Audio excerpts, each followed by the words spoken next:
গাড়ি ও বাইকের সংঘর্ষে বাইকে থাকা আহত তিনজন মাদ্রাসার ছাত্র। আহত তিনজন হলেন সুমন হোসেন, বাড়ি অমরপুর; আল ইমরান হোসেন, বাড়ি উদয়পুর; আবু সায়েদ, বাড়ি সোনামুড়া। ঘটনা মেলাঘর টু সোনামুড়া মূল সড়কের ইন্দিরানগর রাস্তার মাথায়। এই জায়গাটি একটি দুর্ঘটনাগ্রস্ত এলাকা। মানুষ ট্রাফিকের দাবি জানাচ্ছে। SJ নিউজ 24, সুস্থ থাকবেন, ভালো থাকবেন। ধন্যবাদ।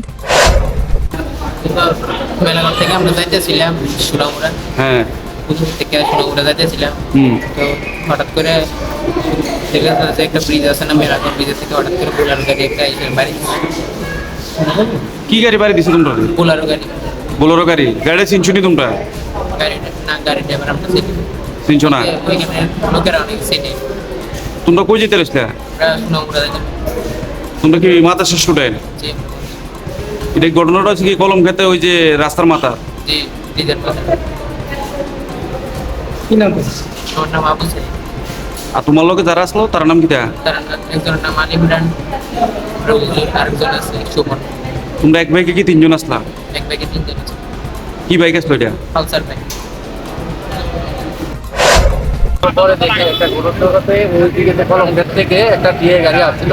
হ্যাঁ, হওয়ার পথে এই পালসার 150 আমার বাড়ি। ফালতু বাইকটা কোন দিকে যাইতে রইছিল? পালসারটা যাইতে গেলে সোনামুড়া দিকে। সোনামুড়ার দিকে। দিয়ে গাড়িটা বাড়ি দিছে। হ্যাঁ, এখন যারা মানে বাইকে যারা আসলো তারা চিনছিনি কারা? বাইকে চিনি নাই, যে ওই জায়গাতে অ্যাম্বুলেন্স আসছে, হসপিটাল নিয়ে গেছে। কি মনে করতেছেন এটা একটা 3 পথের রাস্তার মাথা? হ্যাঁ, এখানে পুলিশি একটা ব্যবস্থা, ট্রাফিকের ব্যবস্থা দরকার। আপনারা কি মনে করতেছেন? অবশ্যই এখানে ট্রাফিক ব্যবস্থা দেওয়া দরকার, দাম দেওয়া দরকার। তো প্রতিনিয়ত দুর্ঘটনা হইতেছে। কালকে ছিল একটু সামনে প্রতিনিধি থেকে একটা দাম বা ট্রাফিকের ব্যবস্থা করা দরকার ছিল।